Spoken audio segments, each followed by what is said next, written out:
Welcome to Moments with Marianne. I'm so delighted we're spending this time here today. We have a very special guest coming right up who's none other than Brandon Webb. And he's here today to share with us his new book, Mastering Fear, a Navy SEAL's Guide. Now, Brandon is a former U.S. Navy SEAL sniper. He's a New York Times bestselling author, experimental aircraft pilot, and entrepreneur. He's the founder of the Hurricane Group, which is a U.S.-based media and e-commerce company focused on outdoors and the military. Brandon also has been featured regularly on international media and national media as a military and special ops subject matter expert. He has contributed to ABC, Good Morning America, NBC, The Today Show, Fox News, CNN, the BBC, SiriusXM, MSNBC, and the New York Times, just to name a few. So let's welcome to the show, Brandon Webb. Thanks for having me. What a pleasure it is to have you here, Brandon. And gosh, we get to spend time talking about this book, which I love, Mastering Fear. My goodness, I've learned so much from this book. Yeah, the book was inspired by just randomly. I taught my best friend how to swim, and through that process, helped him overcome his fear of the water. And he was the one that encouraged me to write the book. He said, "You need to write a book about this." And my friend is no slouch. Like Kamal Ravikant is a best-selling author, venture capitalist. Was one of the original people at WebMD back in Silicon Valley boom, and today writes one of the largest cryptocurrency newsletters. So he had gone most of his adult life just being afraid of the water. And he said the one thing you were able to do that other people that tried to teach me to swim would just go right into teaching me the strokes, but they didn't really address this fear. And that's what I ended up doing. And I liked the idea. I pitched it to my agent Alyssa, and then my editor Bria at Penguin, and she's like, "Hey, it sounds like a great book." So I'm really happy with it. Well, I have learned so much from this book, and what I have really appreciated, I mean, you're this big, tough Navy SEAL guy, so the principles in this book aren't just for big, tough guys. I mean, they're for everybody. Yeah, 100%. The one thing I wanted to address was that this whole misconception that Navy SEALs don't have any fear, and which is just not the case. It's just we're really good at overcoming or mastering our fear. And so I wanted to tell some of my own personal stories of fear. And it didn't always start in the SEAL teams. I remember I tell the story about getting the sharks out of your head. I got my first job on a scuba diving boat taking recreational divers off the coast of California in the Channel Islands to dive all these amazing spots. And I grew up working on this boat as a 12-year-old kid. The captain taught me how to dive the first summer I worked on the boat. But I remember towards the end of the summer, we were at one of the northern islands called San Miguel, and there was a big the diving was great, but there was a big sea lion habitat on the backside of the island. And we were diving in the day, and if anyone of your listeners has seen the Shark Week on Discovery Channel, they know what eats sea lions. It's great white shark. For sure. And every time we go out to San Miguel Island, we'd see great whites, usually on the surface. And so I was just this young kid, learned how to dive, and was just terrified of sharks. And I remember we had fed the passengers for the night. Everyone was kind of bedded down, and I went to bed with the crew up in the main cabin. We call it the wheelhouse, where you drive the boat. We had bunks there for the captain and crew, and I was dead asleep. And the captain Mike woke me up around 2 a.m, and I could I could hear the engine was running, the winch was running because they were trying to pull the anchor to move to calmer water. And Captain Mike says, "Hey," he shined the light in my eyes, like, get up, you got to get your wetsuit on and dive on the anchor and get it unstuck. And I had done that plenty of time in the daytime. And I remember going, that's crazy, like thinking to myself, like, there's sharks down there. It's nighttime. It's the weather is rough. The bottom is going to be stirred up. Like I knew all this stuff, but it was just like I was making this scene even worse in my head. But I said, okay, I just got to take it one step at a time. And I got my wetsuit on, got my tank on, walked to the bow. They swung the gate open, and I jumped in with my dive light, and I swam as fast as I could down to the bottom, about 50 feet down, and I could see the sea lions whizzing past me because they had the bioluminescence, so they were like lighting up in the water. And I remember thinking, okay, well, at least they're here, and that's a good sign, because when the sea lions are gone, that means there's a big shark around. So I got long story longer, I ended up swimming down. I saw the chain wrapped around this big kind of truck-size ledge. Excuse me. And then swam the chain around, got it unstuck, came up, and realized it wasn't as bad as I thought it was. And I think that's a good example. Like, people generally, they have these fears, and they make up this crazy story in their head, and it just gets worse and worse. And in reality, it's really not that as bad as they think.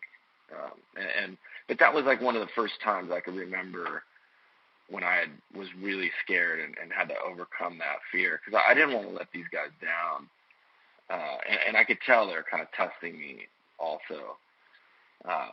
But I wanted to tell real stories in Mastering Fear, and also feature, friends of mine like James Altucher, very successful guy, had a huge fear of public speaking, and decided to overcome that by taking stand-up comedy lessons in New York.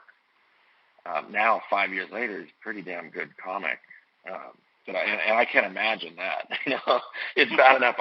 I enjoy public speaking, but I don't know if I would enjoy getting up at a New York comedy club in front of that crowd and taking the abuse. I can't think of a worse public speaking environment. Yeah, and especially in New York. I mean, that could be a little brutal. That'd be like New York, LA. It could be a tough crowd doing that. So. Yeah, 100%. Oh my goodness. But everyone has fear, and I would say the other thing that I learned about writing the book was I had to develop this system. So I started thinking about just the ways that people that I knew, that I'd interviewed, guys like astronaut Scott Kelly from my own podcast, and just started thinking about what are the fundamentals that people apply to fear, to overcome, and it kind of built a system in Mastering Fear so people can basically identify it and deal with the fear, whether it's a big or small fear. And then the idea is it becomes a habit after time, and then as a result of that, I'll share another story. I taught my daughter how to fly my plane in a aileron roll, so like a barrel roll, and she was 12 years old, and she was scared at first, and I kind of walked her through it. She'd been flying with me enough times, and then finally she did it on her own. And she was like, "Wow, that's amazing, Dad." And then later that year, she was graduating 8th grade and volunteered to MC the kind of end-of-year events with parents and kids. So they had these recitals and all this stuff, and she was the main MC of this entire school, like introducing the acts, and it's like the host of the Emmys, right? Mm-hmm. Only it's the 8th grade school.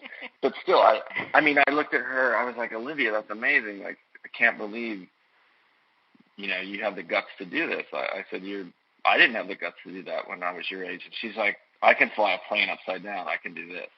So I think that's the kind of importance, even as parents, encouraging our kids to kind of take risks, and because it develops confidence and a habit of overcoming their fears. When you help them through that stuff early on in life, I think you're setting the kids up for success. So I think this book is really great for parents. Oh, it's so fun to see your Instagram account with all the different pictures of flying, and I've seen pictures of your daughter, and definitely when you guys are upside down viewing New York. I mean, how great is that? Yeah.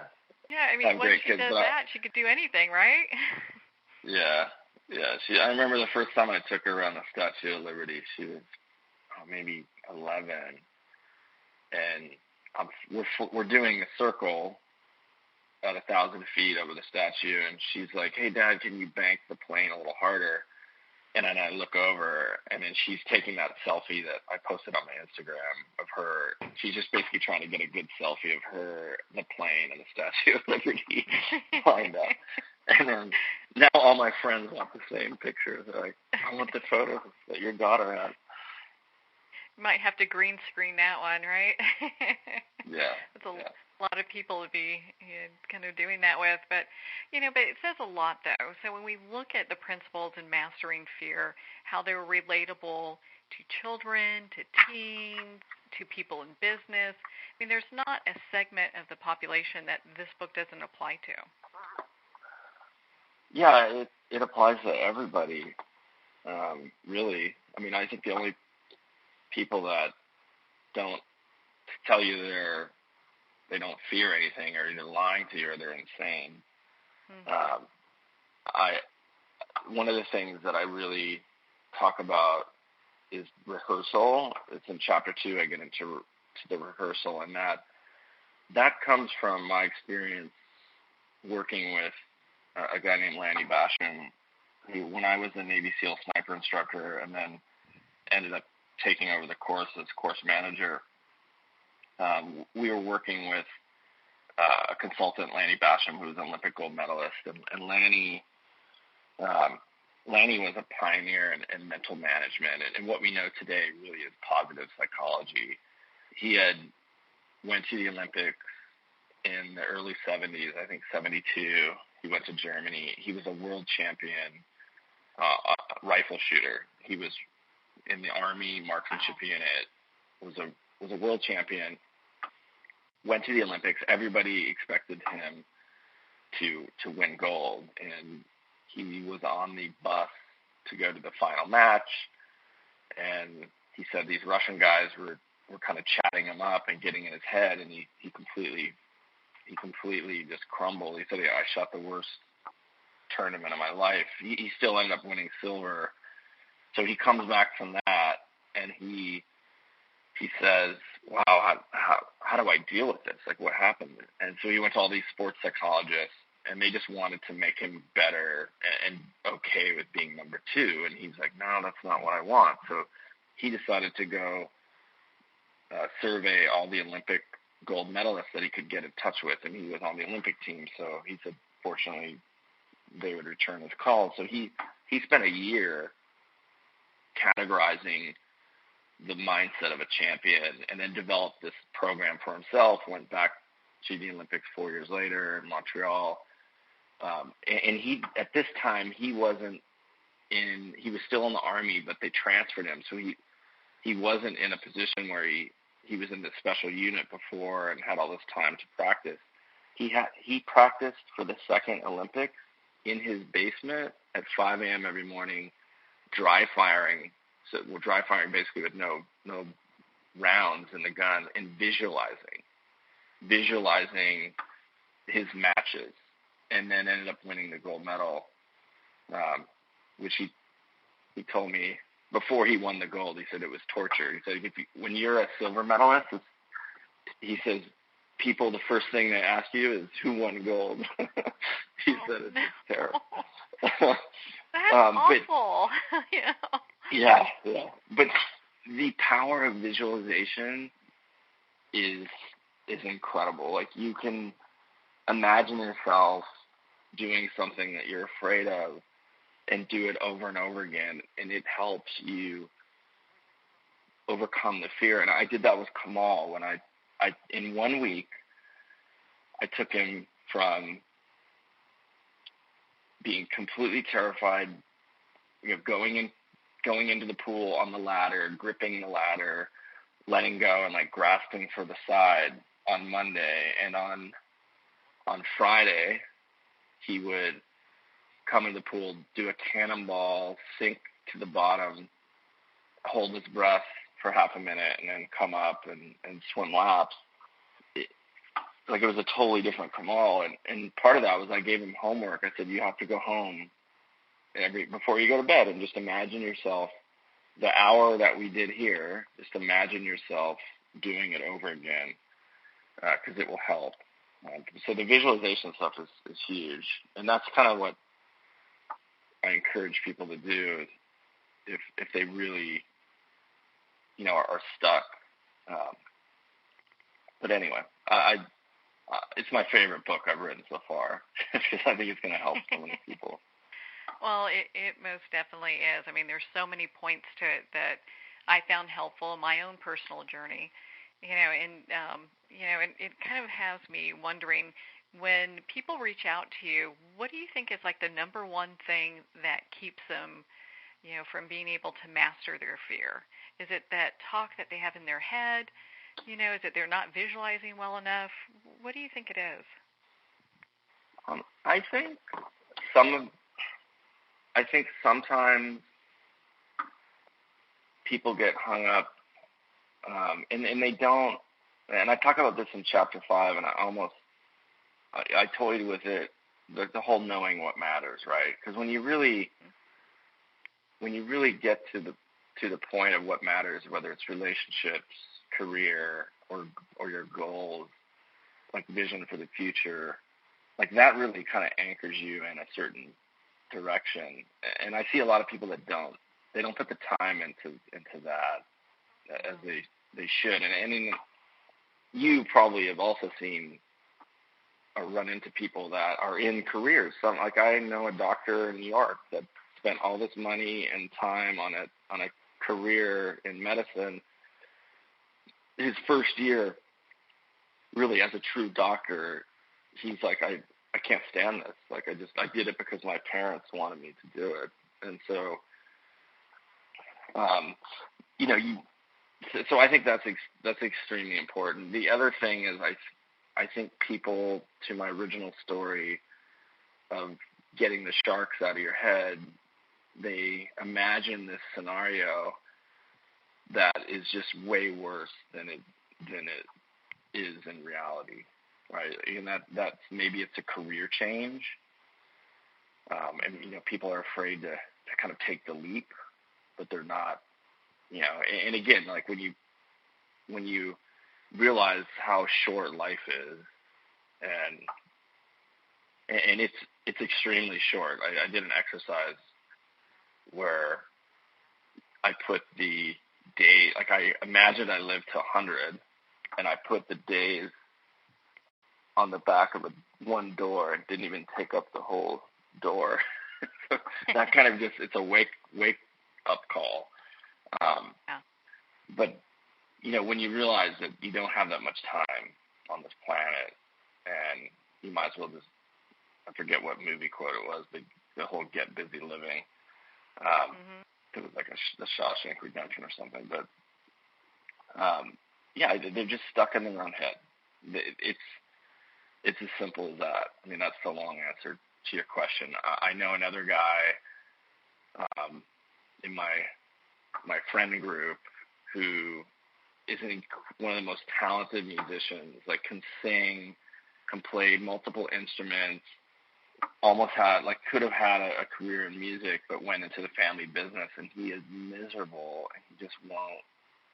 He's just like sitting in this cage with the door open and won't let himself, won't walk out, and it just blows me away.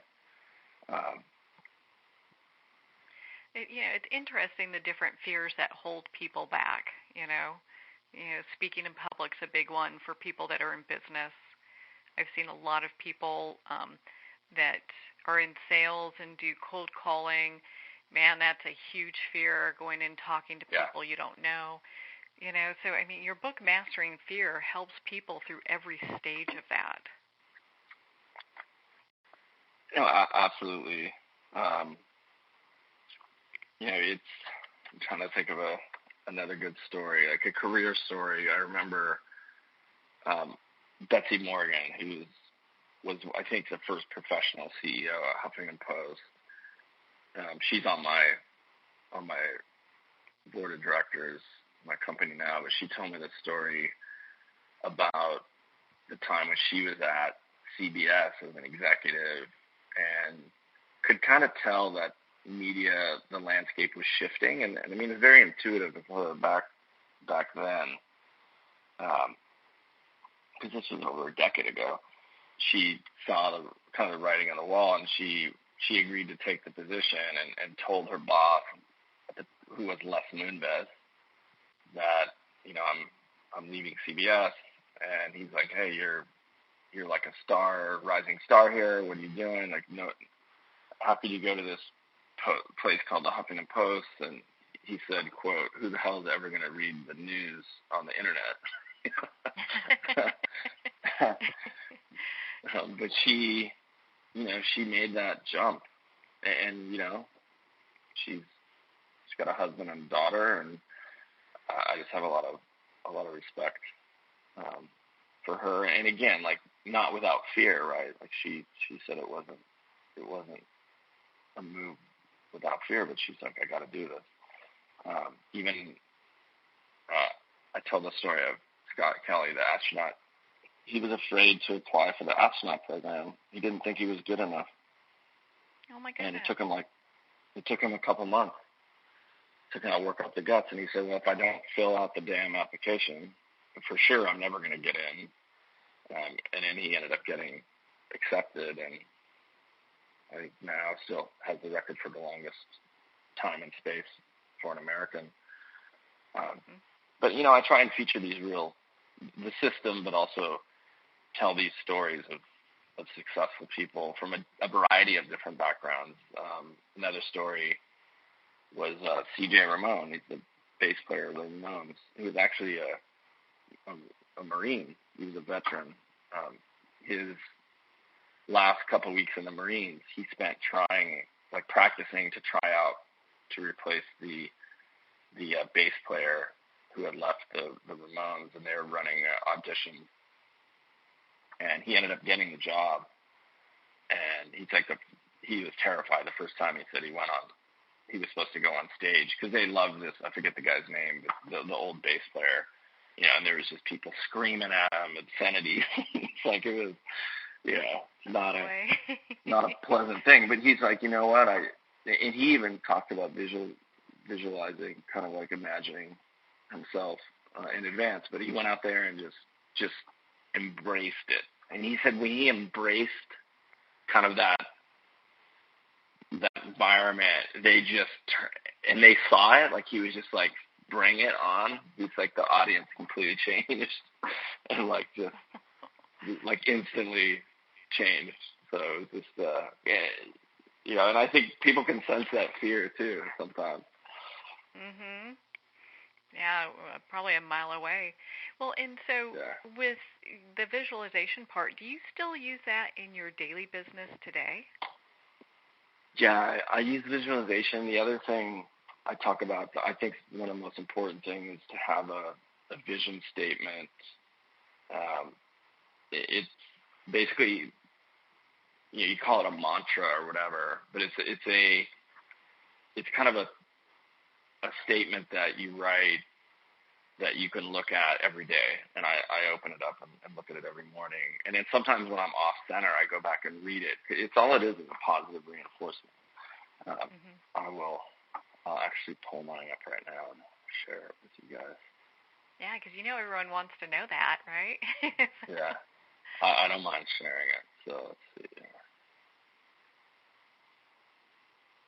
Okay, so here's my kind of, so I have a more detailed vision statement, but this is my daily mantra, the one I look at every day. And if I get off center, because we're all human, we're all prone to having emotional reactions. I go back to this and kind of look at it, and it helps reset me.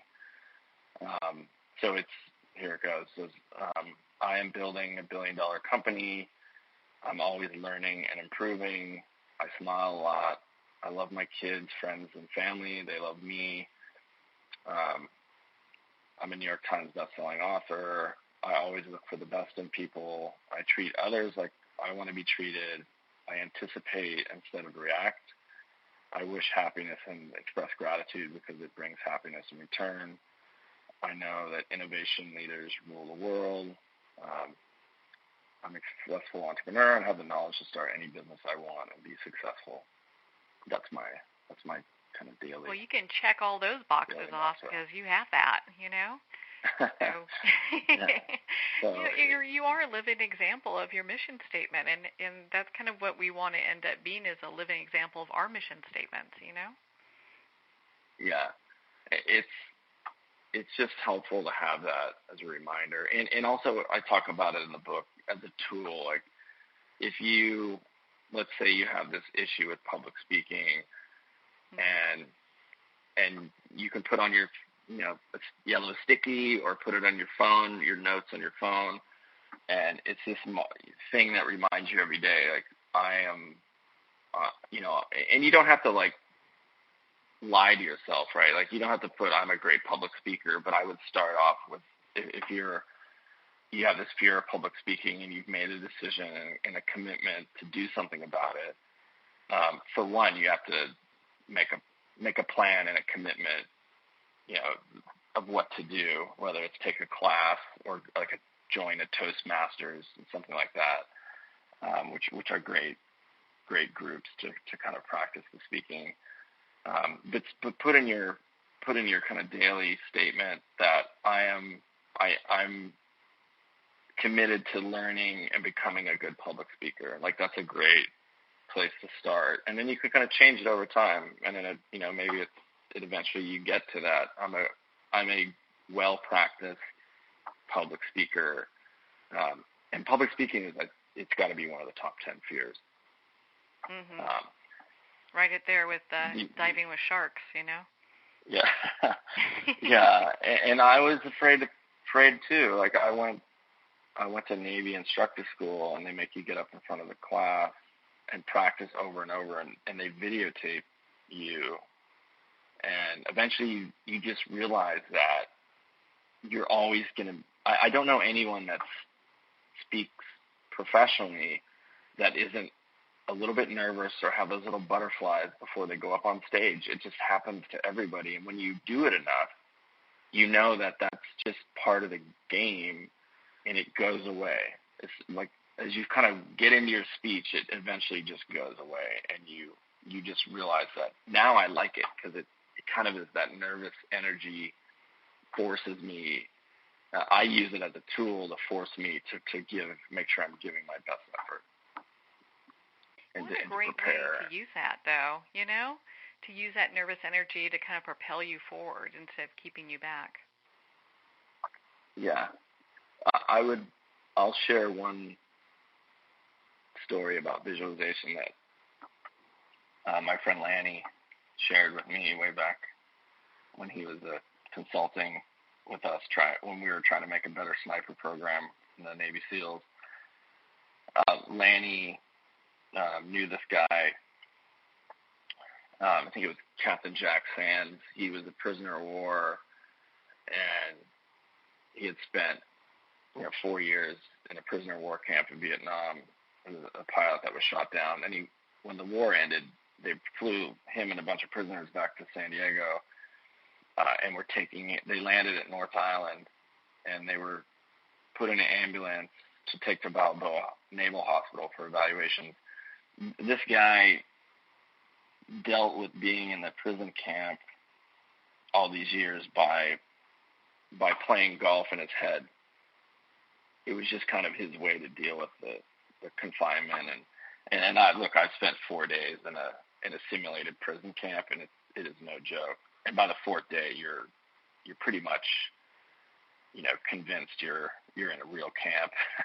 I lived in a concrete box and went to the bathroom in a Folgers coffee can for 4 days. And I still remember I was War Criminal 5-3. That was my name, my new name. But I can't imagine doing that for 4 years. Like, you've got to really be incredibly mentally tough. So this guy, 4 years later, he gets out. He drives in the ambulance. He sees that they're driving out the back gate past the golf course at North Island. And he's just like, look, stop the vehicle. I got to get out and play golf. Like, I have to shoot around a golf. And they looked at him like he was crazy.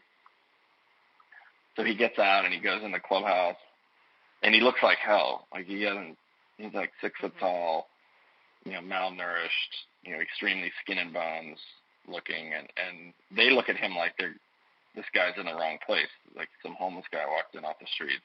They're like wanting to throw him out. And then he told them who he was, and then they just kind of teared up and took him to the pro shop, kind of decked him out with the, new shoes, and got him and he says, guys, I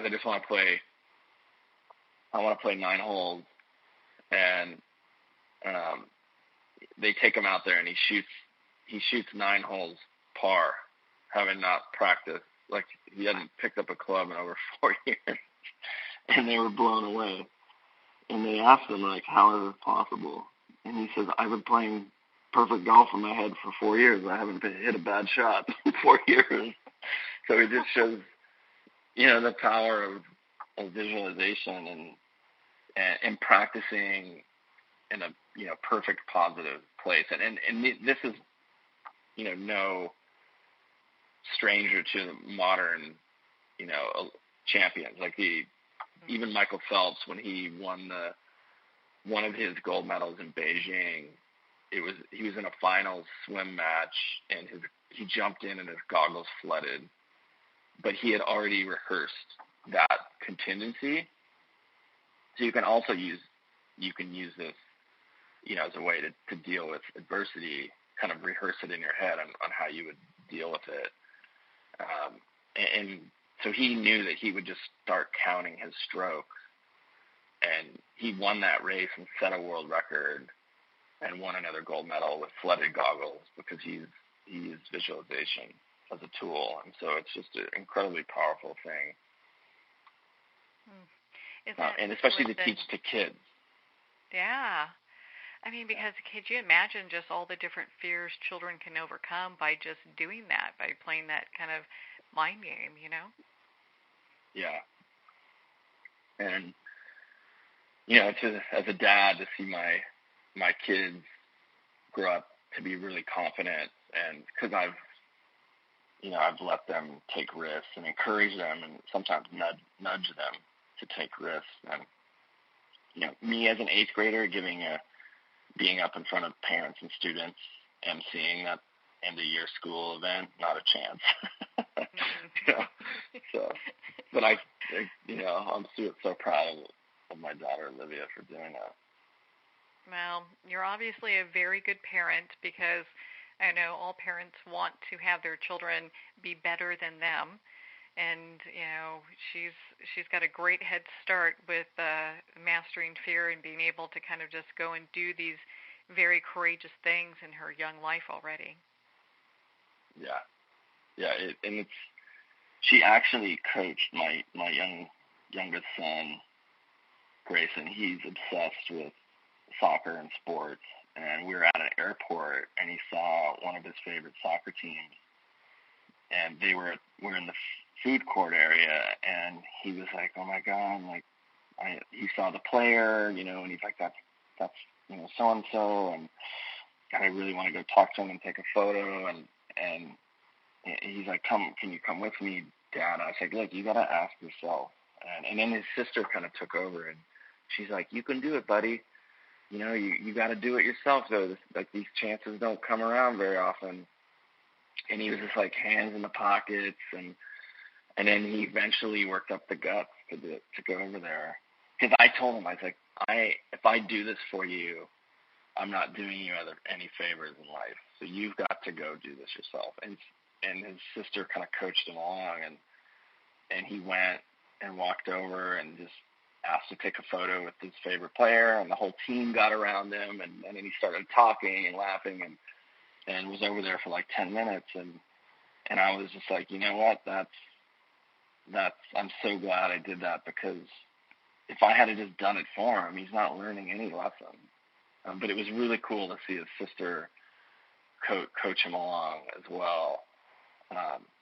So I'm, again, it's like one of those proud parent moments. Well, it's got to be. My goodness, there she is, kind of taking the lead, going, "Hey, I got this, and you're going to get it too." So, yeah. You gotta love that. Well, and so and gosh, we've got the holidays just right around the corner, and for people that have bookworms in their family, regardless where they are as far as age, I mean, Mastering Fear is the perfect holiday gift. And if it's a little big for a stocking stuffer, but maybe you just need to get big stockings, Yeah, exactly.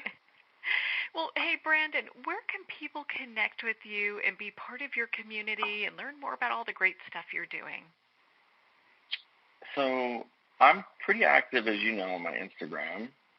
That's just at Brandon T, as in Tyler, Webb, with two B's, at Brandon T. Webb. And in my author site, which has all my books, is BrandonTylerWebb.com. But I'm on Instagram. I really made a commitment last year to grow my account and engage with people. I don't have one unanswered DM on my Instagram. So if people want to just share the experience or they have questions, definitely find me on Instagram. I'm happy to answer any questions. Well, and I know you're really busy because, gosh, you've got a great marketing company that you run, that Hurricane Media, that's just absolutely fabulous, as well as, I mean, you do guest appearances on all the national networks. Do you also speak at different companies in regards to Mastering Fear at all? I mean, because I'm sure everyone's wanting you to come out and talk at their different organizations. Yeah, I do about half a dozen a year. I've got a couple. I've got one maybe in Australia next year. I don't do it as much as I would like, only because being a dad and running a business and then writing on the side. It's just there's only so much time in the day. But I do enjoy getting out there and kind of sharing my personal experience with companies and people. Whether it's around Mastering Fear or leadership, any of those kind of subjects.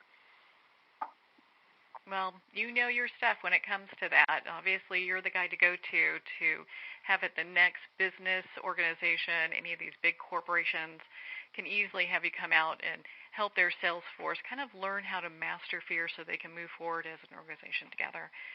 Brandon, thank you so much for taking the time to be on the show with us here today. Yeah, of course, Marianne, anytime. It's always such an honor to spend time with you, Brandon. I'm so glad that we got to dive deeper into Mastering Fear. Such a great book, and it's a perfect gift for the holidays. Again, if you'd like to connect with Brandon, you can at his website, BrandonTylerWebb.com. And you heard he was on Instagram and very active there, so make sure to connect with him there as well. Mastering Fear is available at Amazon, Barnes & Noble, and all indie bookstores. And if you don't see it on the shelf, it's because they ran out. Don't forget to ask for them to place your order for you. Well, we're at the end of our time today. I would like to thank everyone for tuning in. You're listening to Moments with Marianne. And remember, make every moment count.